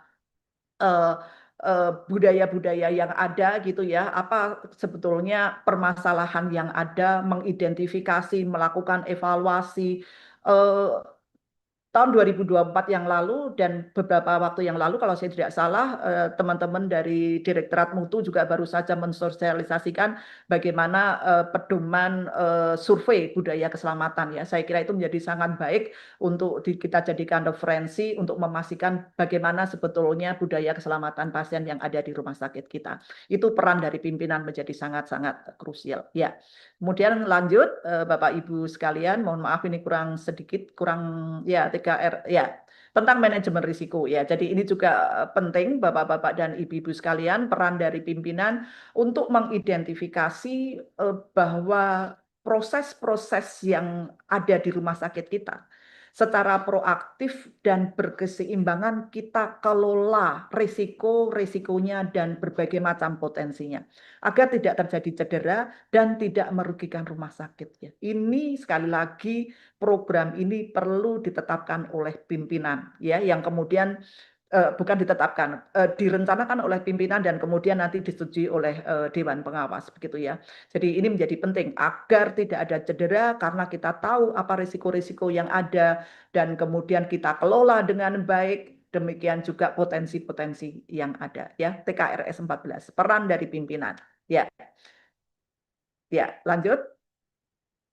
Ada 5 jenis risiko, Bapak-bapak dan Ibu-ibu sekalian, sesuai dengan standar akreditasi ini, yaitu risiko operasional, baik itu klinis dan non-klinis, risiko finansial, risiko reputasi, citra, kemudian risiko strategis terkait dengan rensra, terkait dengan tujuan-tujuan besar, strategis dari rumah sakit, pelayanan unggulan rumah sakit, dan yang kelima adalah risiko-risiko kepatuhan terhadap hukum dan regulasi. Ya, ini menjadi mandat pada kita semua untuk bisa kita laksanakan. Ya, jadi bagaimana kita mengidentifikasi, bagaimana kita mengelola, ini merupakan bagian dari tugas dari pimpinan. Ya, seperti di slide berikutnya, Bapak-bapak dan Ibu-ibu sekalian, ini adalah prosesnya menetapkan konteks, mengidentifikasi, melakukan analisa sehingga kita tahu mana yang terbesar berdasarkan probabilitas dan impact-nya, dampaknya. Kemudian bagaimana risiko-risiko ini bisa kita tangani, kita avoid kah, kita mitigasi, apakah kemudian kita transfer pihak lain, atau memang kalau risiko ini tidak besar, bisa kita terima sebagai bagian dari proses bisnis yang ada di rumah sakit. Ya, ya, slide berikutnya tinggal 2 slide, Bapak Ibu sekalian. Ini adalah EP-nya, ada 2 EP yang diperlukan. Dan untuk slide yang terakhir, TKRS 15, TKRS 15, mungkin bisa slide yang terakhir, ini dikhususkan untuk rumah sakit yang menyelenggarakan penelitian-penelitian berbasis human research ya, penelitian berbasis manusia. Tetapi untuk rumah sakit yang tidak melakukan penelitian ini bisa TDD, tidak dapat dilakukan gitu ya, atau not applicable ya. Jadi ini khusus untuk rumah sakit yang melaksanakan penelitian berbasis manusia. Karena pada hakikatnya memang pimpinan rumah sakit itu bertanggung jawab terhadap mutu dan keamanan, keselamatan pasien yang sudah menyerahkan diri dalam tanda petik ya. Pasien itu sudah datang ke rumah sakit untuk diperiksa, untuk dilayani, untuk diberikan terapi, ditetapkan diagnosanya. Kemudian pasien ini akan kita jadikan subjek penelitian gitu ya. Jadi bagaimana kemudian tanggung jawab rumah sakit terhadap pasien-pasien tersebut yang sudah menyerahkan diri ke rumah sakit gitu ya. Jadi di sini disampaikan bahwa memang penelitian bersubjek manusia ini sangat kompleks ya. Jadi kita perlu membuat protokol dan lain sebagainya. Biasanya rumah sakit besar dengan komite etik penelitian apa itu sudah mempersiapkan ini dengan baik ya. Jadi sangat kompleks dan kita sekali lagi pimpinan harus bisa memberikan perlindungan kepada pasien gitu ya. Yang sudah menyerahkan diri nih, sudah menyerahkan diri ke rumah sakit untuk diterapi, dilakukan diagnosa, diberikan pelayanan, sekarang kita jadikan subjek penelitian. Apa yang kemudian dilakukan oleh pimpinan itu untuk memberikan perlindungan tersebut. Jadi perlu komunikasi yang baik, perlu persetujuan pasien, perlu komitmen terhadap sumber daya keuangan yang ada, bagaimana pertimbangan-pertimbangan etis ya yang diperlukan itu perlu dipersiapkan terkait dengan TKRS 15 ini. Dan jika memang ini dilaksanakan, pimpinan rumah sakit menetapkan penanggung jawab penelitian. Misalnya saja ada komite etik penelitian begitu ya, yang nanti akan menggait terhadap mengelola proses-proses penelitian bersubjek manusia.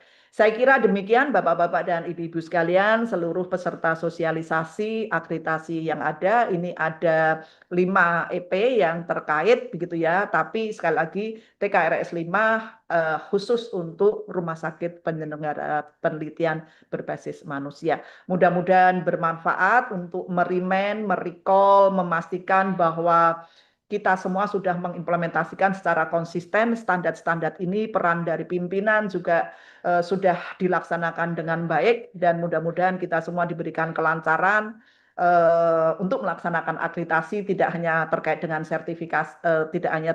sertifikat yang kita harapkan, tetapi juga terinternalisasi, terimplementasi dan dirasakan manfaatnya oleh seluruh sivitas rumah sakit, seluruh stakeholder kita dan pasien-pasien yang membutuhkan pelayanan-pelayanan kita. Matur nuwun dan wassalamualaikum warahmatullahi wabarakatuh. Ya, terima kasih. Waalaikumsalam. Waalaikumsalam warahmatullahi wabarakatuh. Terima kasih banyak Ibu Hana atas pemaparan materinya yang sangat komprehensif. Yang kita perlukan di sini bukan hanya administrasi kita sertifikasi akreditasi ya Bu ya, tapi yang penting adalah implementasinya di lapangan. Mohon izin Bu, kita lanjut ke sesi diskusi karena sudah banyak pertanyaan juga di chat dan juga ada yang sudah raise hand. Mungkin kesempatan pertama Kak, persilakan kepada dari Rumah Sakit Manguharjo, Rumah Sakit Paru Manguharjo, silakan.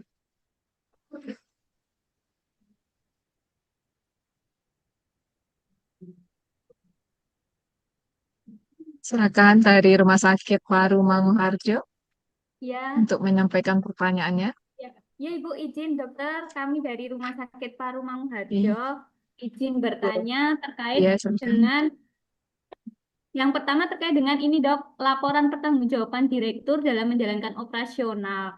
Nah, itu dokumen yang dimaksud apakah cukup dari rumah sakit itu melampirkan terkait dengan laporan kinerja instansi pemerintah atau yang disebut dengan laporan kinerja. Yang pertama itu. Yang kedua terkait dengan TKRS 2, Dok, yang saat ini dengan adanya regulasi yang terbaru, penambahan terkait dengan operasional rumah sakit di dalam pengendalian anti korupsi dengan kebijakan anti fraud. di mana regulasi yang menaungi adalah Permenkes 16 tahun 2019. Yang dimaksud di sini itu apakah untuk penyelenggaraan program JKN saja ya dok? Atau anti fraud dalam lingkup luas seperti itu. Poin yang ketiga terkait dengan laporan pencapaian misi dan kepatuhan staf dok.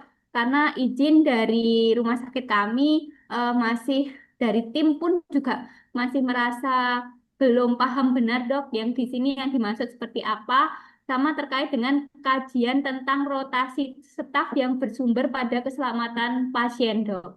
Mungkin itu yang kami tanyakan, dokter. Mohon masukan. Terima kasih banyak. Ya, Terima kasih. Silakan Bu. ini kayaknya ini ya, Dr. Diana sudah mewakili nih, semuanya ditanyakan diborong nih. Iya. Oh iya diborong nih Bu, ada 3. Ya baik. Ya jadi yang pertama kaitannya dengan laporan penanggung jawab operasional ya. Jadi Bapak-bapak dan Ibu-ibu sekalian, ini mudah-mudahan sama ya di setiap rumah sakit, tidak melihat rumah sakit pemerintah ataupun rumah sakit swasta begitu ya. Jadi setiap Selesai. akhir tahun kan kita perlu tuh membuat laporan pertanggungjawaban terhadap perencanaan-perencanaan yang kita lakukan gitu ya.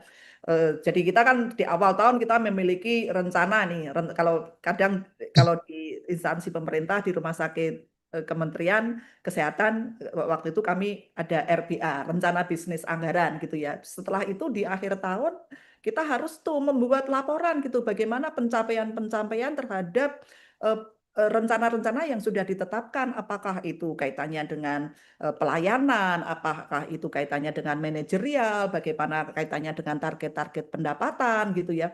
Itu yang kemudian kita sampaikan sebagai bagian dari laporan gitu ya. Dan tentu saja Bapak-bapak dan Ibu-ibu sekalian, nanti tergantung juga pemilik ya ini ya. Pemilik gitu ya. Kalau pemiliknya pemilik atau representasi pemilik gitu. Beliau mempersyaratkan apa? Tetapi secara umum seperti yang tadi saya sampaikan bahwa perencanaan awal yang kita sampaikan di awal tahun, di akhir tahunnya harus kita laporkan gitu ya. Bagaimana realisasi-realisasi terhadap target-target yang didapatkan. Target pendapatan, target jumlah pasien, target kepuasan gitu ya. Target kepuasan ataupun variabel-variabel lain. Kalau misalnya saja sekali lagi saya hanya memberikan ilustrasi di Rumah Sakit Kementerian Kesehatan tuh ada 12 tuh indikator besar gitu ya yang harus dilaporkan gitu ya. Yang itu muncul di dalam RBA. Dan sebetulnya di dalam RBA itu, di dalam perencanaan itu kan tidak hanya target ya, tetapi juga strategi, bagaimana strategi pencapaiannya. Nah itu kemudian dievaluasi itu di akhir tahun, apakah strategi-strategi itu terlaksana atau tidak gitu, targetnya tercapai atau tidak, strateginya terlaksana atau tidak gitu ya. Nah itu nanti bisa menjadi acuan berikutnya di tahun-tahun berikutnya ya.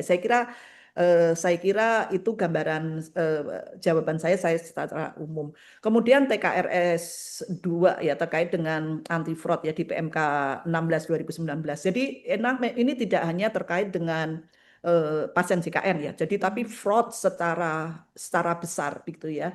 Jadi fraud itu kan secara umum kecurangan ya, kecurangan dalam bentuk apapun dan tidak selalu harus dalam bentuk keuangan gitu ya, dalam bentuk finansial ya, yang berusaha untuk menguntungkan baik itu rumah sakit kalau kita bicara atau mungkin secara individu gitu ya, tenaga kesehatan, tenaga medik, atau fraud yang dilakukan malah justru oleh pihak ketiga gitu ya, mungkin oleh stakeholder kita gitu atau oleh pasien gitu ya, pasien yang misalnya mereplikasi kalau BPJS JKN sistem pendaftaran walaupun ini sekarang sudah sangat-sangat sulit ya. Jadi sekali lagi TKR anti fraud yang ada di dalam MK 16 tidak hanya dengan pasien JKN tetapi fraud secara umum. Termasuk adanya whistleblowing system gitu ya, bagaimana pelaporan-pelaporan yang ada. Ya kapan-kapan mudah-mudahan kita berkesempatan untuk membahas TKRS 2 ini ya, karena ini menjadi peran penting dari pimpinan kita ya terkait dengan kebijakan-kebijakan regulasi yang harus ditetapkan. Kemudian untuk laporan pencapaian visi dan misi, saya kira sama dengan tadi ya pertanyaan yang pertama begitu ya. Jadi kan visi besar itu kan dijabarkan dengan misi ya, langkah-langkah, dan kemudian juga ada rencana-rencana strategis. Jadi bagaimana, dan saya pernah, memang ini ada ambigu. Ada yang mengatakan bahwa visi itu apa itu eh, tidak tidak tidak perlu, tidak terukur gitu ya, tidak terukur. Tetapi ada yang mengatakan bahwa visi itu harus dijabarkan sebagai bagian dari indikator-indikator ya, agar menjadi jelas gitu ya. Jadi bapak-bapak dan ibu-ibu sekalian ya, sekarang bagaimana kita menerjemahkan hal-hal tersebut gitu ya. Jadi visi misi harus kemudian ada rencana strategisnya, dan apakah rencana strategis itu terlaksana, dan bagaimana kemudian target-target yang sudah ditetapkan itu, yang itu bisa menjadi target tahunan, target 5 tahunan, itu bisa terlaksana. Jadi dokumen menjadi sangat penting, begitu ya, rencana bisnis anggaran, rencana strategi bisnis, Renstra, dan lain sebagainya, itu menjadi dokumen yang sangat-sangat penting, dan itu dipahami oleh seluruh stakeholder internal kita. Perannya seperti apa? Kemudian bagian perencanaan ini yang akan bagian perencanaan keuangan yang kemudian akan melakukan monitoring, melakukan evaluasi, kemudian kita sampaikan kepada Dewa sebagai bagian dari pemantauan-pemantauan yang ada. Kemudian tentang rotasi staf, ya tadi kan sudah saya sampaikan, itu peran dari kepala unit ya di dalam TKRS 9 ya, TKRS 9 ya kalau saya tidak salah ya. Ya karena ini sangat-sangat apa itu sangat-sangat teknis ya. Pimpinan unit itu yang tahu kondisi di lapangan begitu ya. Jadi di kondisi lapangan, mereka kepala unit ini kan kemudian merencanakan, mengusulkan, melakukan analisa beban kerja gitu ya. Kalau kemudian terjadi tren lonjakan pasien terus-menerus begitu ya. Ya itu dengan analisa-analisa beban kerja dilakukan itu perhitungan begitu ya. Tetapi kalau kemudian oh ya ini secara analisa beban kerja secara objektif realistis, oh ya ternyata ada kelebihan staf gitu ya, tidak ada masalah gitu ya, staf ini kemudian kita rotasi ke unit yang lain.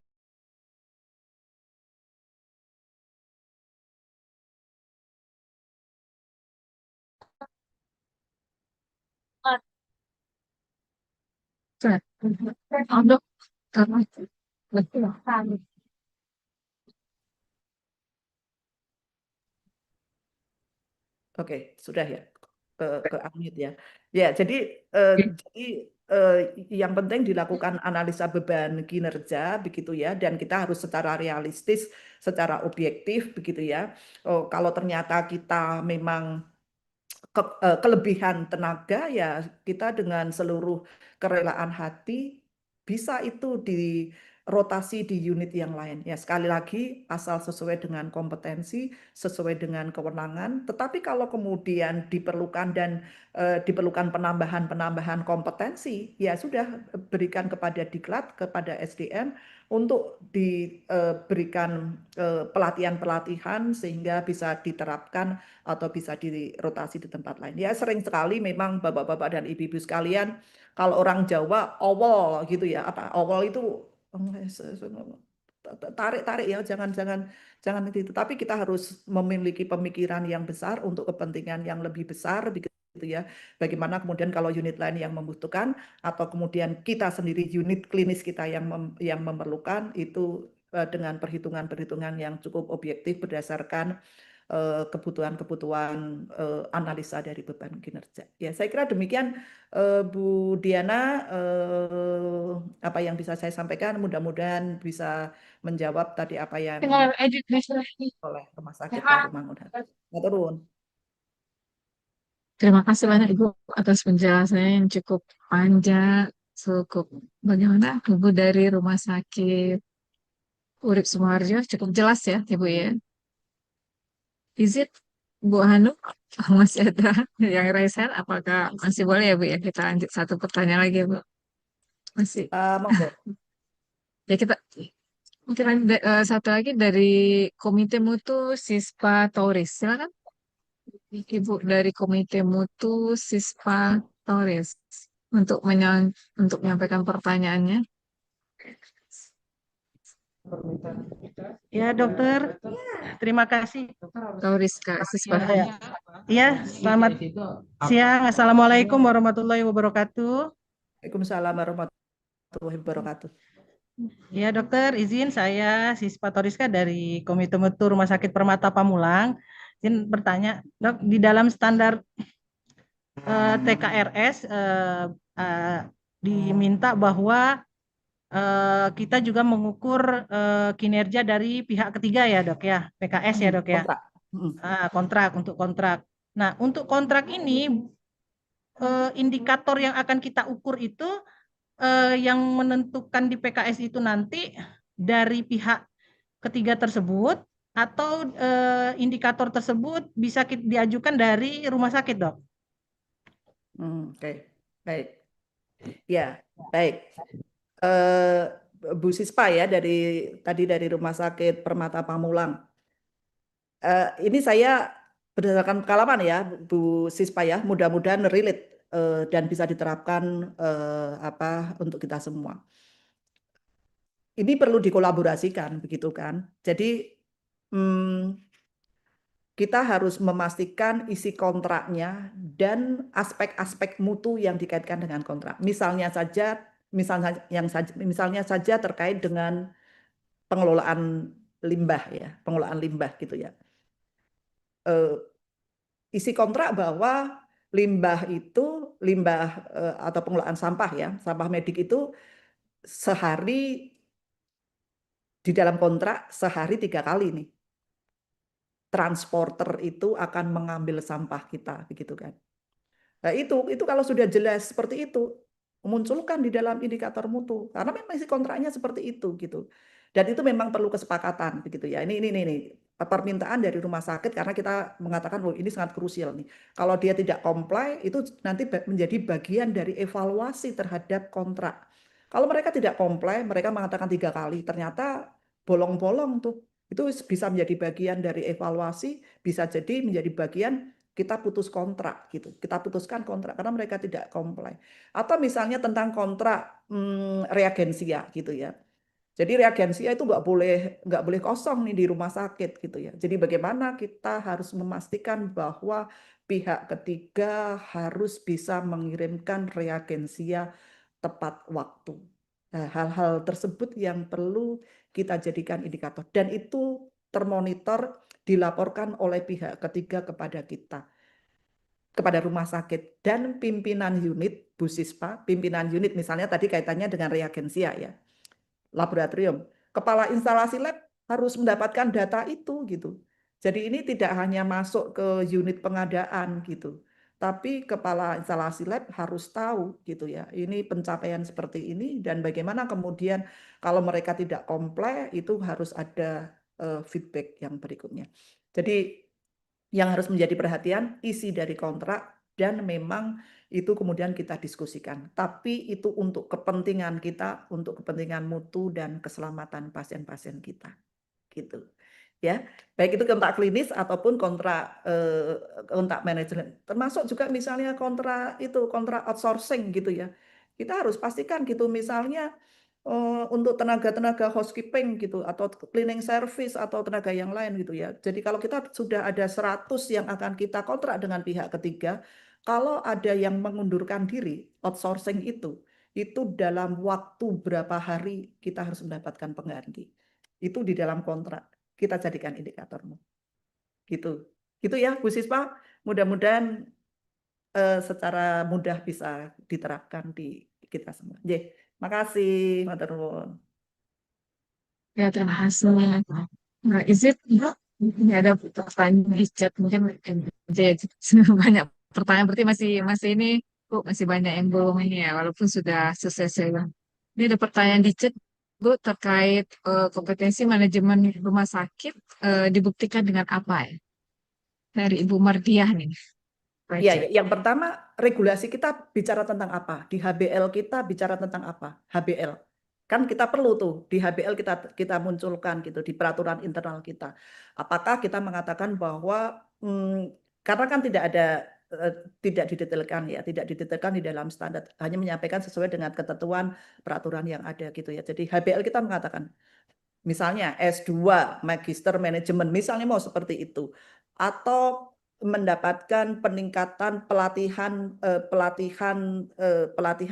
manajerial, atau misalnya ini dikaitkan dengan apa, dengan pimpinan tadi MFK tadi yang disampaikan oleh Dr. Andri gitu ya, sudah mendapatkan pelatihan terkait dengan pengelolaan B3, pengelolaan apa itu fire safety, itu yang dipersyaratkan di dalam HPL kita. Ya, jadi di dalam HPL kemudian realisasinya seperti apa. Jadi untuk manajerial ini sekali lagi tidak ada ketentuan baku di dalam standar akreditasi, tetapi HBL-nya seperti apa, kemudian bagaimana kita menerjemahkan itu gitu. Ya, jadi S2 Magister Manajemen diperlukan gitu ya, atau peningkatan kompetensi. Sekarang kan seperti apa itu, seperti Persi ya, sepengetahuan saya juga ada apa itu pelatihan-pelatihan manajerial begitu ya.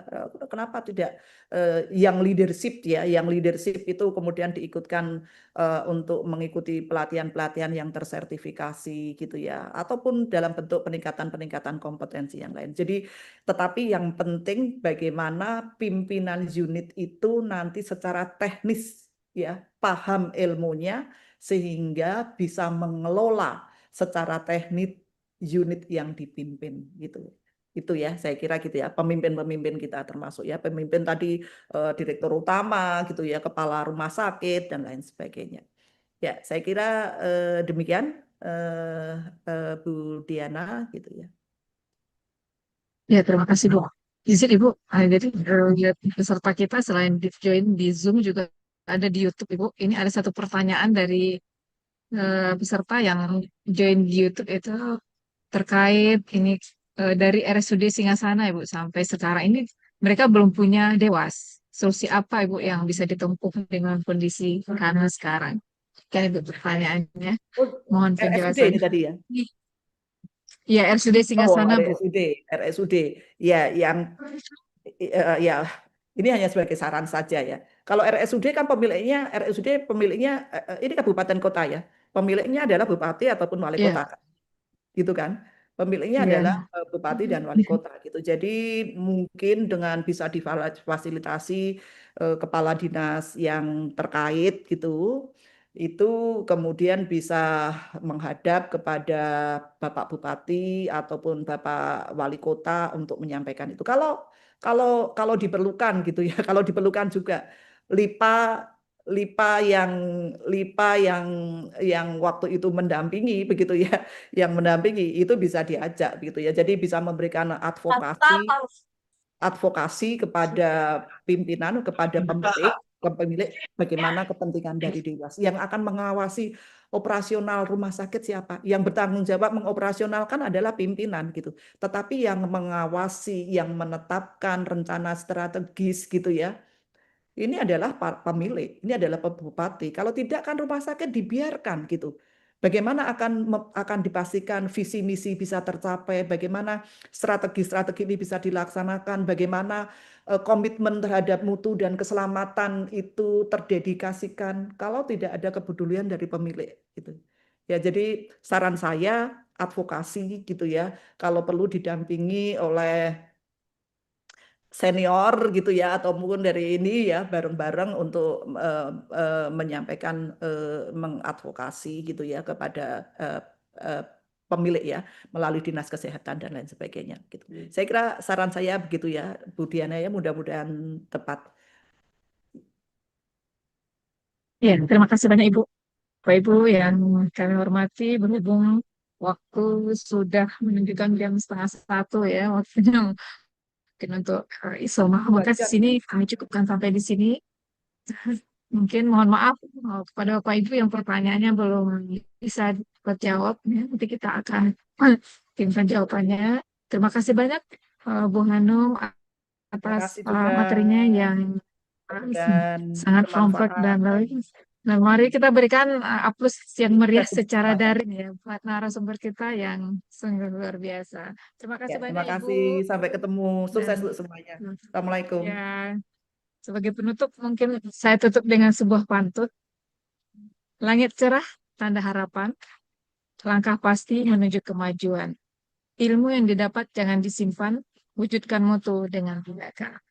Terima kasih Bapak Ibu, terima kasih Bu Hanum. Saya juga mohon maaf bila ada hal yang kurang berkenan dalam memoderatori sesi pada dari pagi sampai siang hari ini. Selanjutnya saya kembalikan kepada MC. Silakan Mbak Sela Senfari.